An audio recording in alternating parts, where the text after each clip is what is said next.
dizer boa noite de novo, porque nós temos um ministério de filmagem e edição e sempre a gente tem disponibilizado durante a semana as mensagens que nós estamos refletindo aqui na comunidade DA.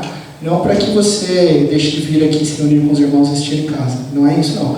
É para você compartilhar com aquelas pessoas que ainda não têm tradição cristã, que ainda não conhecem Jesus, e assim você reverberar uma mensagem do Evangelho. Nós estamos no meio de uma série chamada Próxima Etapa, formando discípulos, e nós estamos refletindo de uma maneira bem prática, desenvolvendo cada passo, cada etapa, com o objetivo de formarmos uma cultura formativa. O que é isso? Uma cultura que multiplica discípulos de Cristo Jesus.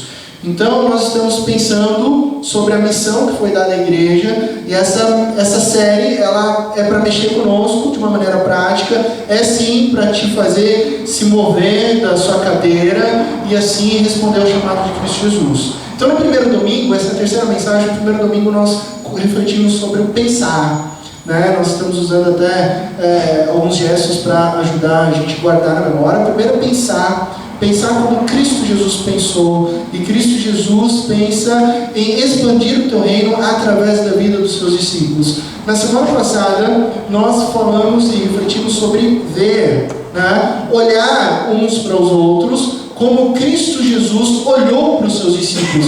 E como Cristo Jesus olhou? Encorajando, chamando pescadores simples e comuns para serem pescadores de homens. Então, nós somos chamados a ver como Jesus, a encorajar uns aos outros a se engajarem na missão de expandir o reino com dons e talentos especiais que o Espírito tem derramado sobre a igreja. Então hoje nós seguimos com a próxima etapa, e para isso eu quero te convidar a abrir sua Bíblia no Evangelho de João capítulo 3, verso 22. João capítulo 3, verso 22, o texto será projetado aqui. Nós vamos partir desse único verso de João capítulo 3, verso 22. Diz assim a palavra de Deus: depois disso Jesus foi com os seus discípulos para a terra da Judéia, onde passou algum tempo com eles e batizava. Somente esse verso, feche os teus olhos mais uma vez. Pai de amor, nós estamos diante da Tua palavra, e nós cremos que ela é viva, que ela é eficaz, e que ela molda os nossos corações, e aqui nós declaramos total dependência do Teu Santo Espírito. Venha, Senhor, falar conosco, através da Tua palavra. É no nome de Cristo que nós oramos. Amém. Bom, hoje eu quero te chamar a atenção para esse pequeno verso de João, como que ele é inserido aí. Se você for olhar a sua Bíblia, no Evangelho de João, capítulo 3, até o verso 21, existe uma narrativa muito interessante, uma conversa de Jesus com um mestre, um fariseu chamado Nicodemos. Ali se encerra no verso 21, e a partir do verso 23, nós temos uma nova sessão a respeito do testemunho de João o Batizador e o seu papel como aquele que prepara o caminho de Cristo Jesus. Mas no meio dessas sessões, nós temos esse verso, esse simples verso, o versículo 22, que muitas vezes, por causa da ênfase, da emoção das narrativas, João 3, Jesus conversando com Nicodemos, João 4, Jesus conversando com a mulher samaritana, muitas vezes nós passamos por esse verso 22 de uma maneira muito rápida. E nessa noite nós utilizaremos esse verso como um importante princípio para a formação de discípulos de Jesus. Nessa série nós estamos refletindo sobre a missão da igreja. E pode ser muito comum nós acreditarmos que o engajamento da missão se dá no eu. Então, eu vou pensar e viver como Jesus. Eu entendi a missão, então eu vou me aprofundar na leitura bíblica e nas práticas devocionais. Eu vou, através do chamado do Espírito Santo, iniciar um ministério, iniciar algo que venha expandir o reino de Deus. O que há de errado com essas afirmações? Absolutamente nada. São práticas bíblicas. Porém, eu quero chamar a atenção sobre um problema na forma que essas frases que eu dei aqui de exemplo, elas são formadas. Porque elas são uma verdade bíblica, mas elas também são uma meia-verdade. Sabe por quê? Porque existe um problema. O problema é quando o compartilhar ele está enraizado no eu. né? Nós não formamos discípulos quando o compartilhar está enraizado no eu, mas sim adicionamos admiradores. Esse é o problema dessas frases formadas por eu. Né? Pensa por um instante, né? Você às vezes escuta uma frase assim de alguém: cara, você não sabe como é que é a minha história. Eu comecei fazendo uma faculdade de ciências exatas, então eu me especializei, eu fiz uma pós, então eu entrei dando aula, lecionando, depois entrei numa faculdade pública e hoje eu sou um diretor, um reitor de uma grande universidade. Uau! Então eu tenho um dom, você escuta de alguém, eu tenho um super dom incrível de empreender, então eu larguei tudo, iniciei meu próprio negócio, no começo foi difícil, mas eu vendi, eu consegui, eu estudei, e então hoje eu tenho a minha própria logomarca e várias franquias espalhadas pelo país. Bom, eu sempre fui habilidoso nos esportes, então eu me dediquei, eu joguei futebol, eu treinei, aí um clube pequeno me chamou, mesmo assim eu desenvolvi, lutei, suei, treinei, e hoje eu estou jogando na Europa. Uau! Esses são exemplos impressionantes. Nós ficamos admirados com a história dessas pessoas. Essas histórias são reverberadas em telejornais, e nós seguimos essas pessoas no Twitter, nós seguimos essas pessoas no Instagram, e aí nós queremos viver os princípios dela, nós admiramos, e nós falamos: uau, esse é o cara. Agora traz esse exemplo para a igreja. Acontece isso, né? Bom, eu leio a Bíblia 3 horas por dia, então eu ouço o Espírito Santo falar e eu abençoo as pessoas. Bom, eu fiz um curso de teologia e eu iniciei um pequeno grupo, então eu continuei e dobrei os pequenos grupos e eu hoje tenho uma grande igreja de 5.000 membros em 2 anos. Não, eu toco piano desde os 3 anos de idade. Então eu sempre tive esse dom artístico para música, então eu desenvolvi isso, eu sempre fui um baita musicista, então eu cheguei numa igreja, não tinha música, eu fiz uma equipe, trabalhei com outras equipes, e hoje nós temos 5 equipes de louvor e adoração, e nós fazemos musicais incríveis. De novo, esse tipo de pessoa com certeza vai ter muitos admiradores, mas o problema dessa fala é eu. E isso não tem nada a ver com o chamado discipulado de Jesus. Não tem nada a ver com a comunidade, né? Com a comunidade, mas sim o nós. O chamado de Jesus tem a ver com o nós. É sobre a construção do corpo de Cristo Jesus, que é a igreja. O Espírito Santo derrama seus outros talentos sobre a igreja. A salvação, ela é sobre a igreja. O nosso Deus é um Deus de famílias. O nosso Deus é um Deus de povos. O nosso Deus é aquele que se revela pelo Antigo Testamento e pelo Novo como alguém que se chamou e escolheu um povo santo, famílias, uma comunidade, e que no Novo Testamento era chamada de igreja. Então você pode ser o cara, né? Ou a mina, e ter centenas de admiradores, fazer parte de uma igreja de sucesso, com milhares e milhares de consumidores da fé. Mas se você não forma discípulos, preste atenção nisso, se você não forma discípulos de Jesus, que se engajam na formação de outros discípulos de Jesus, então você fracassou na missão que Jesus lhe convocou. Porque igreja não é um centro de entretenimento, igreja não é um clube, igreja não é um lugar para diversão, igreja não é um lugar onde você deposita o seu filho. Eu sempre fico abismado com um episódio que aconteceu numa igreja em São Paulo. A igreja é muito grande, ela tem um ministério kids assim maravilhoso, que as pessoas se empenham e fazem serviço com excelência. Mas eu lembro da história de um pastor que contou que no final do encontro ele não achava os pais. E a criança brincando, e aí as pessoas começaram a ir embora: cadê os pais? Aí depois de um tempo aparecem os pais: meu filho, nossa, mas eu procurei por vocês, a igreja é grande, chamou a senha e tal, o que aconteceu? Ai, desculpa, é que a gente veio aqui 7 horas, sabe como é que correria, São Paulo, tudo parado, a gente deixou o nosso filho aqui e a gente foi fazer a compra no dia. A gente deixou o nosso filho aqui e foi fazer outra coisa. A gente não estava lá no tempo, a gente não estava ouvindo, a gente não estava interessado em aprender, a gente estava utilizando a estrutura, a comunidade como um clube, como entretenimento, como para esse casal um centro de educação, né? Estamos terceirizando a educação cristã. Então, a igreja não é sobre isso. O chamado de Jesus é para ir e fazer discípulos de Jesus. Vão e façam o quê? Discípulos de todas as nações, em todos os lugares. Vai e vocês ensinem tudo aquilo que vocês aprenderam sobre mim. Vai e forme pessoas. E você vai formar essas pessoas e você vai fazer, não vai fazer seguidores, você não vai fazer frequentadores, você não vai fazer crentes que esquentam o banco, você vai fazer outros discípulos de Jesus, que por serem discípulos de Jesus, formarão outros discípulos de Jesus. Vai e cumpra uma missão de Jesus que não é sobre o eu, não é sobre você, não é sobre mim. Muito pelo contrário, é sobre nós. É sobre uma cultura formativa de discípulos de Jesus. Então o que acontece com o nosso eu? Sabe o que acontece com o nosso eu? O nosso eu vai virar plataforma para que outros cresçam e se desenvolvam. Ontem nós estávamos num evento lá em São Paulo, na Igreja Batista Boas Novas, e uma das canções da banda Purpose, ela fala exatamente sobre o trecho bíblico, né, que João Batista fala, que seja bem menos de mim e seja mais de Cristo. E que a cada dia seja menos de mim e que seja mais de Jesus.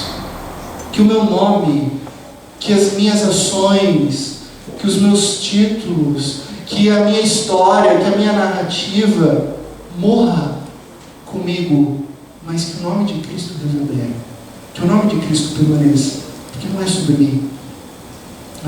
Então o nosso eu vira uma plataforma para que outros se desenvolvam e cresçam e aprendam, desenvolvam os dons e os talentos de Jesus, e assim o eu dele se torne uma plataforma para outros. Isso é igreja, isso é discipulado.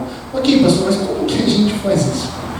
Como que a gente pode multiplicar discípulos? Como a gente pode responder esse chamado sem adicionar seguidores, né? Sem nos perdermos nesse caminho? Vamos olhar para o verso bíblico. Olha só o que diz. Jesus foi com seus discípulos para a terra da Judéia, onde passou algum tempo com eles. Olha a preciosidade desse verso. Simples. Compartilhe. Compartilhe. A resposta é essa. Compartilhe. Primeiro domingo a gente falou, pense. Lembra? Pense. Pode fazer comigo aqui. Vamos treinar. Pense. Aí no segundo domingo, veja como Jesus. Né? Inclusive você ficou com uma lição de casa de olhar para alguém da comunidade e falar: eu vejo em você um dom e uma habilidade. Eu espero que você já tenha feito isso durante a semana, senão esse domingo é o dia para você olhar para a pessoa e falar: eu vejo em você um dom de servir com crianças, eu vejo em você um dom de receber pessoas, eu vejo em você um dom de orar, eu vejo em você um dom, um talento de ouvir e de aconselhar, e tantos outros dons que eu cito aqui e que eu já vejo nessa comunidade. Nós precisamos encorajar uns aos outros. Hoje, você coloque a mão no coração, porque hoje é compartilhar. De juntos, lembra? A comunidade é nossa, não é eu. De juntos, partilhar. Então é compartilhar, porque o que Jesus faz é compartilhar a vida. O que Jesus faz é compartilhar o coração. Algo simples, sem ser simplista, e que é extremamente profundo. Jesus, se você olhar a narrativa de Jesus, Jesus nunca ficou se gabando das coisas que ele fazia. Não tem um versículo bíblico que Jesus diz: olha só, vejam como eu curo muito mais do que todos vocês. Olha só, vejam como eu prego e todo mundo aqui prega mal, só eu prego bem. Vejam. Não. Jesus nunca fez isso. Jesus passou tempo com 12 pessoas. Passou muito tempo com 12 aprendizes. Foi isso que Jesus fez. Jesus investiu a vida. Jesus investiu todo o seu ser, toda a sua missão em um grupo pequeno de homens. E grandes coisas aconteceram. Veja bem, nós estamos falando de Cristo Jesus, o eterno prometido Filho de Deus vivo, que veio para a terra, se encarnou para morrer por nós numa cruz e desenvolveu o seu ministério, investindo o tempo da vida de 12 pessoas ali de um núcleo. E depois você vai lendo as narrativas, você vai ver que dentro dessas 12 pessoas ainda tinha um outro núcleo ali, que ele investia mais tempo ainda, um núcleo de 3 pessoas. Jesus não viajou para uma área geográfica maior do que Sergipe. E mesmo assim ele transformou o mundo, ele impactou o mundo. Por quê? Porque Cristo compartilhou a sua vida para formar outros discípulos, que expandiram o reino. Que lá em Atos nós vemos que a igreja foi de Samaria para a Judéia até os confins da terra. Como? Passando tempo com eles. Olha só que interessante, aqui tem um detalhe importantíssimo, porque esse significado da palavra grega é algo revolucionário. Só aparece aqui no texto de João 3. né? A palavra, no Evangelho de João, a palavra grega é diatribo. O significado, pode passar mais um, Mateus?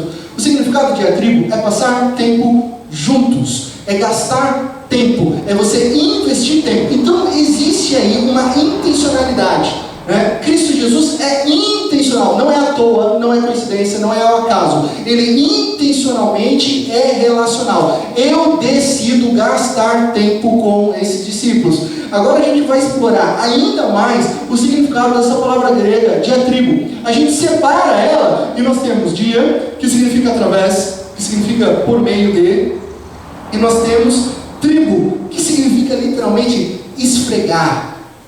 Aqui ó, esfregar. Como que Jesus passava tempo com os seus discípulos? Literalmente através do esfregar, através do atrito. Né? E você vai pensar, mas o que significa o atrito? Né? O que significa fricção? Né? De onde vem a etimologia da palavra esfregar? Né? Você vai lembrar da palavrinha latina exfricare, ex de pôr para fora e fricare de fricção. Você vai friccionando, gerando energia, porque isso que acontece quando você fricciona algo, gera energia, e essa energia passa e vai para fora. Dá um exemplo bem claro.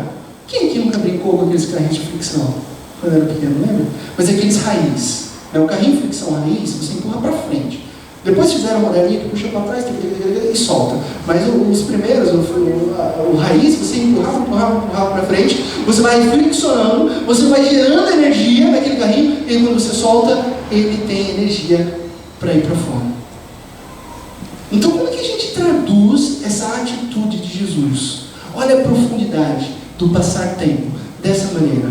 Jesus contagiava as pessoas, passando o tempo junto, contagiando um ao outro, gerando energia, friccionando um ao outro, esfregando, e nós podemos fazer isso hoje. Vou dar um exemplo para você? Bom, acho que vai ser legal isso aqui. Vem cá, Juninho, aqui à frente. Vamos fazer o explicar. Bom, você já deve ter visto o Juninho aqui na nossa comunidade, porque o Juninho, ele tem caminhado comigo já há 4 anos, ele é de Lema, então nós temos passado tempo juntos, muito na vida, né? E ultimamente ele está passando tempo junto lá em casa, lá está desde sexta-feira, amanhã ele viaja junto. E o que Jesus fazia, né? Jesus passava tempo, você ficava junto com a pessoa, e ó, aqui, o explicar. E aí, você está pensando, mas o Juninho já está sentindo, está quente esse negócio aqui, porque está gerando energia e está passando para ele. Isso é a prática do discipulado. Só que o Juninho não fica parado. Aí vem Pedro. Pedro. Porque isso é discipulado. Vem cá e começa a caminhar junto também. E aí, isso, nem precisa falar, entendeu? Porque isso é explicar. Percebe? Aí, o que acontece? Eu vou formar outro discípulo, mas aí não parou. Aí eu estou lá, gerando energia em outra pessoa e vai expandindo o reino. Obrigado, Deus abençoe vocês, né? Deu para ilustrar. E aí eles vão expandindo o reino, passando tempo juntos, intencionalidade, é contagiar um ao outro, é gerar energia. Nós podemos e devemos contagiar uns aos outros na missão de Jesus, só quando a gente passa tempo juntos, quando a gente investe em relacionamentos. Esse é o processo de ensino nas Escrituras. Aliás, esse é o processo de ensino na cultura judaica. A cultura judaica, como que um talmidim, como que um discípulo aprende com seu mestre? Com 15 anos, ele sai da casa dos seus pais e vai viver com o seu mestre. Então não é sobre um currículo, não é sobre uma lição, é sobre a vida. Então ele ia passar tempo com o seu mestre, tempos juntos. E o discípulo ia passando tanto tempo junto com o seu mestre, que ele ia fazendo as mesmas coisas que o seu rabi, a ponto de ele ir se tornando cada vez mais parecido que o seu rabi, com o seu rabi. Existe um ditado muito famoso na cultura judaica que o bom talmidim, o bom discípulo é aquele que tem o pó do seu mestre no peito, de tanto que ele caminhava atrás nas estradas de terra, atrás do seu mestre. Aonde o seu mestre ia, ele ia. Aonde o seu mestre estava, ele estava. E aquilo ia carregando um pó no seu peito, porque ele estava próximo, porque eles estavam passando tempo junto.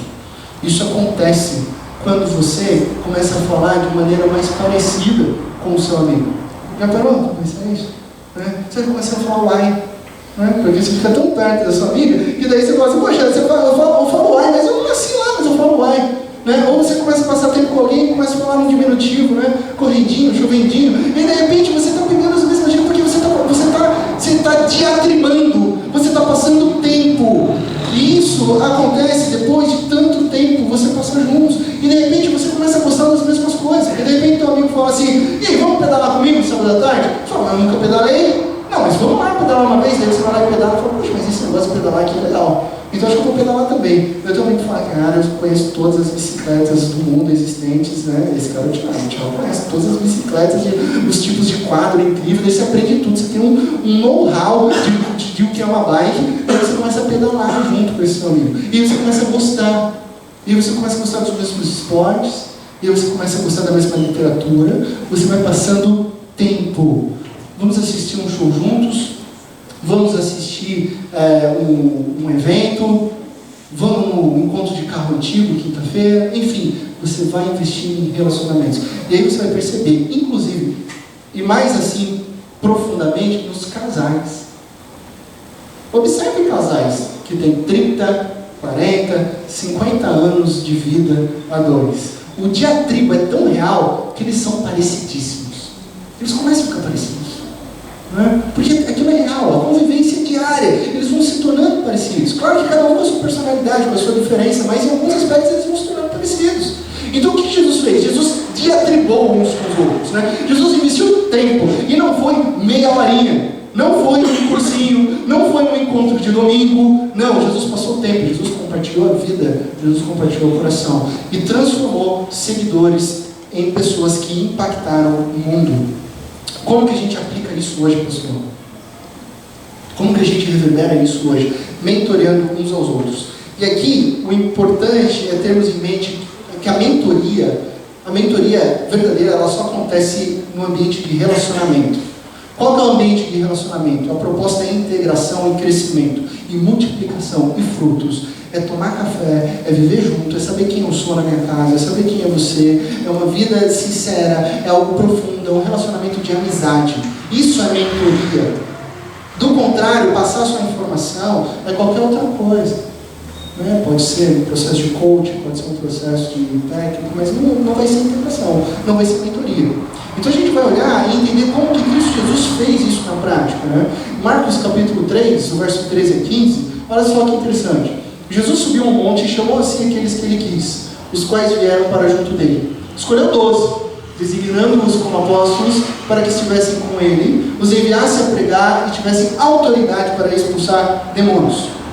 A partir desse texto bíblico, eu vou compartilhar com você 4 lições práticas de como a gente compartilha a vida, ou seja, eu partilho a vida com alguém e como essa pessoa aprende a partilhar a vida dela com outro alguém, multiplicando os discípulos de Jesus. E você que está tomando notas, a primeira prática desse texto, a primeira aplicação é que compartilhar, segundo a proposta de Jesus, é começar com poucos.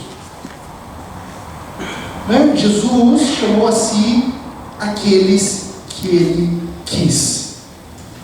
É interessante essa frase, Jesus chamou a si aqueles que ele quis. 12 nesse texto. E por vários momentos, Jesus chama, às vezes, só 3. Jesus vai fazer, às vezes, uma cura, Jesus vai fazer algo muito profundo.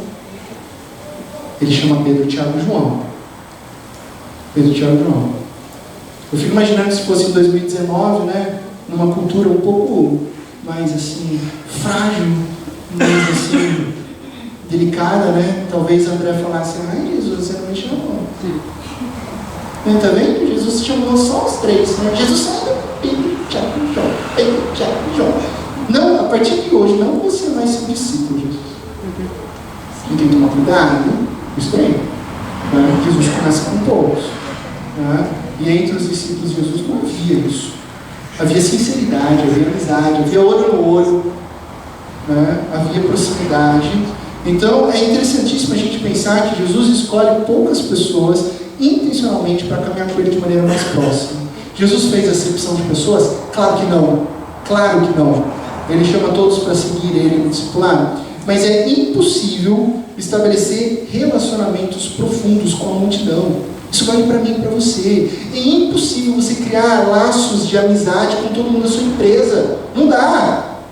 É você e mais 300 no mesmo ambiente de trabalho. Você vai ser amigo profundo de todo mundo? Não vai ser. Na faculdade também não vai ser. Não tem como. Vínculo profundo, a gente precisa começar com poucos. Esse é o ponto. Vínculos profundos. Jesus chama as pessoas para um relacionamento de amizade. Estabelece que o ensino é através do relacionamento intencional, profundo e com poucos. Como que eu aplico isso para a minha vida, para a sua vida? Hoje, Jesus te chama a caminhar intencionalmente com algumas pessoas.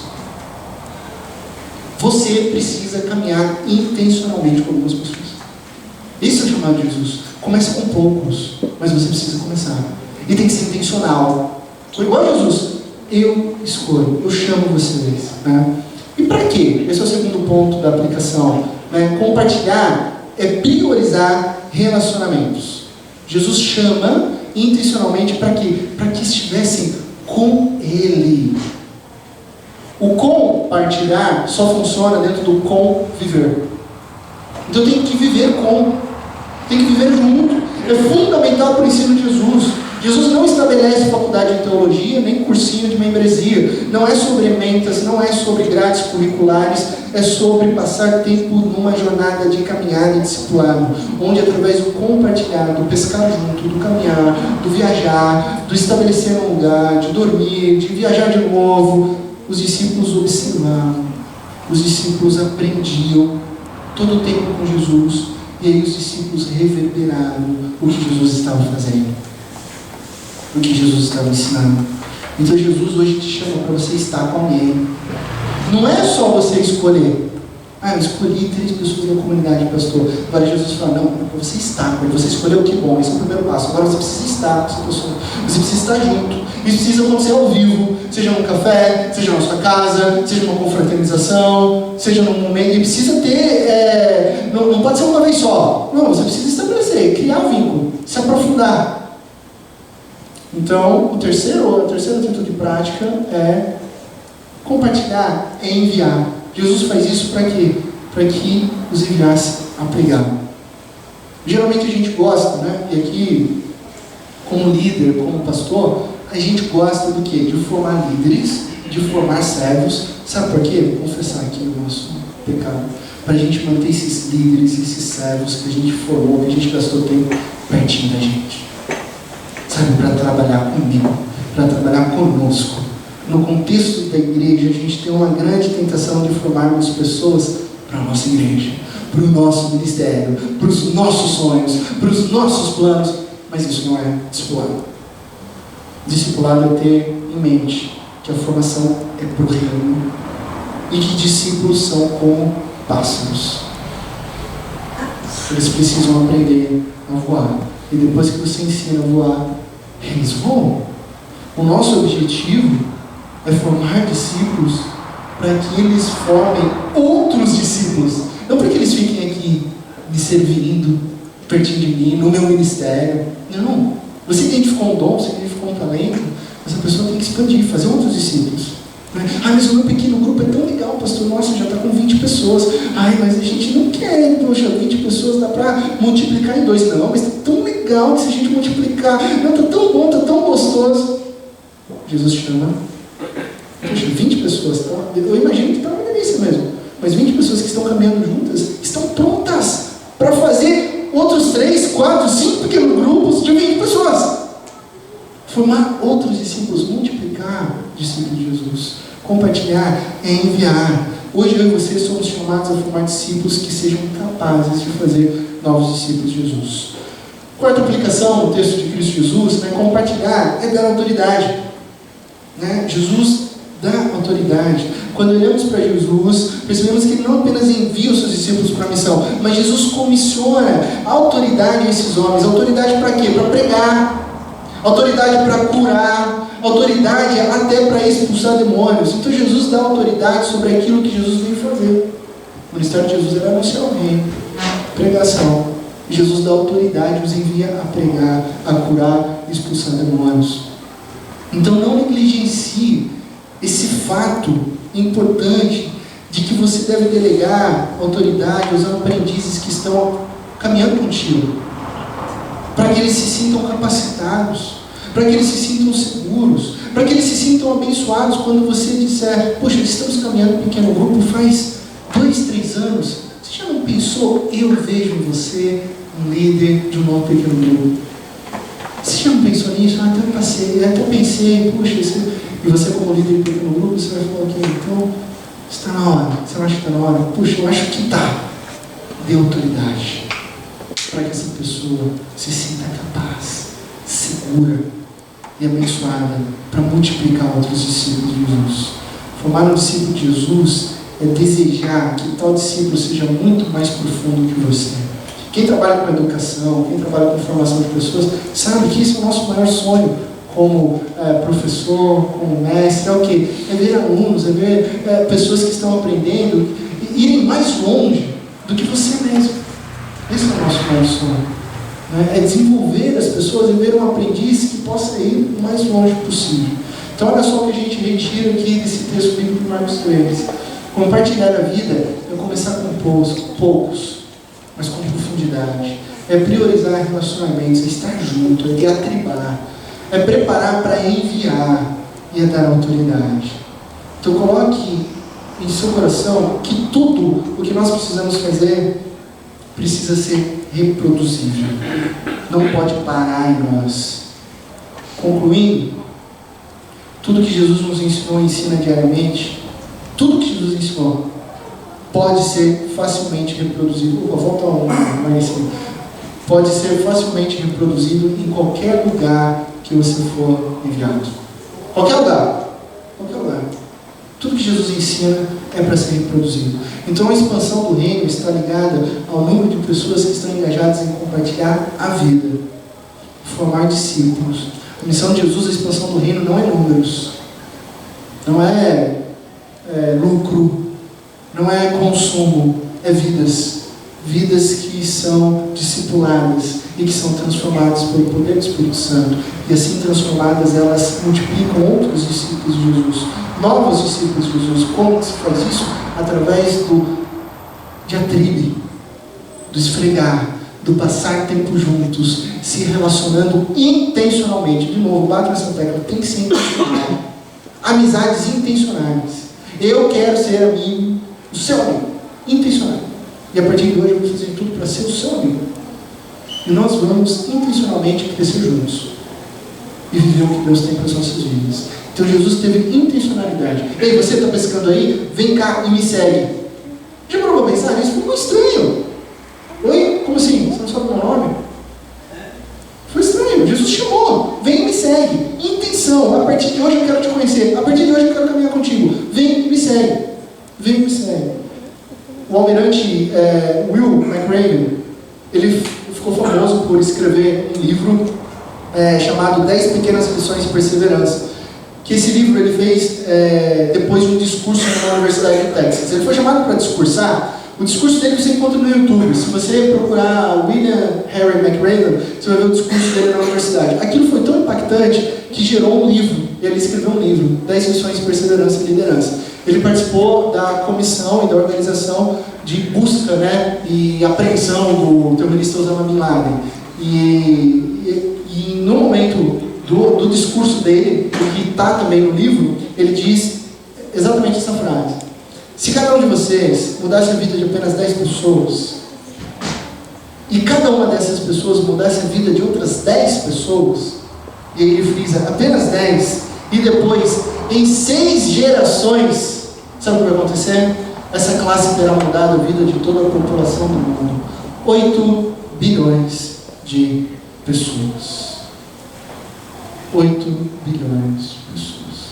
Está aí a frase de um grande líder, está aí uma frase cheia de fé, e está aí uma frase que está capacitando, no contexto em que ela foi dita, novos jovens no mercado de trabalho, recém-formados numa universidade. E essas palavras, para nós, se tornam um grande desafio no nosso contexto. Formarmos discípulos de Jesus. Se cada um de nós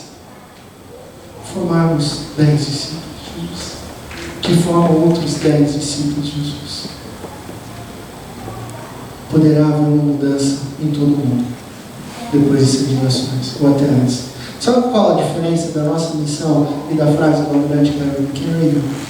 A diferença é que nós contamos com o Espírito Santo, que é o poder de Deus, que é o poder que move a igreja e que nos comissiona a missão que é dele. Então nós temos o poder e a presença do Santo Espírito de Deus. O que nos impede de ir e compartilhar a vida no poder do Santo Espírito de Deus? E aí a gente vai ver coisas incríveis acontecendo. Esse é o chamado de Jesus. Vá e faça discípulos de Jesus. Mão no peito, compartilhe. Pense, veja e hoje compartilhe a vida intencionalmente. Que Deus te abençoe. E mais absoluta certeza de que em Cristo Jesus todas as coisas ficarão bem. Para treinar a alma, essa série é muito prática, então para treinar a alma, o primeiro ponto a gente vai refletir. Eu compartilho um texto para você refletir durante a semana, 2 Timóteo capítulo 2, é o chamado de Paulo, ao amado Timóteo, né? Ele vai falar como, vai narrar como que ele chama, e aí você vai imaginar Paulo dando essas instruções para Timóteo, mas para você. E aí você vai se colocar no lugar de Timóteo ouvindo aquilo que Paulo está dizendo. E aí você vai se questionar, poxa, eu estou me sentindo encorajado? Como que você vai reagir? Ou eu estou me sentindo sobrecarregado? Qual é a nossa reação diante de um chamado para cumprir a missão de Jesus? E aí você vai escrever por quê, você vai colocar isso no seu diário, você vai orar, você vai entregar diante de Deus, você vai refletir entre vocês. Eu espero que você vai se sentir encorajado a participar da missão de Cristo Jesus. Para praticar, que ação você toma a partir de hoje? Né? Segundo a pergunta, com quem você passará tempo junto? Para isso eu te pergunto, quem está te mentoreando? A caminhada cristã, a jornada cristã não é solo, não existe voo solo. Nosso Deus é relacional, nos fez relacionados. Então, com quem você está buscando aprender sobre Cristo Jesus? Quem é o teu mentor? Quem é aquela pessoa que tem uma caminhada mais profunda na fé, aqui da comunidade, que você precisa chegar e falar, puxa, você não quer me ensinar um pouco mais? Posso caminhar contigo? Eu quero aprender com você. E a partir disso, quem você está investindo tempo formando? Quem é a pessoa que você escolheu intencionalmente? Eu vou passar tempo com você, eu vou caminhar junto contigo, você vai caminhar junto comigo e a gente vai diatribar, a gente vai caminhar junto, e aí eu vou gerar energia, e aí você vai, com essa energia, vai expandir e vai multiplicar discípulos. Quem são as pessoas? Eu lanço esse desafio. Coloque em oração 2 pessoas e passe tempo junto com ela. Amém? Quero te convidar a se colocar em pé. Nós vamos cantar uma canção. Tua graça me basta.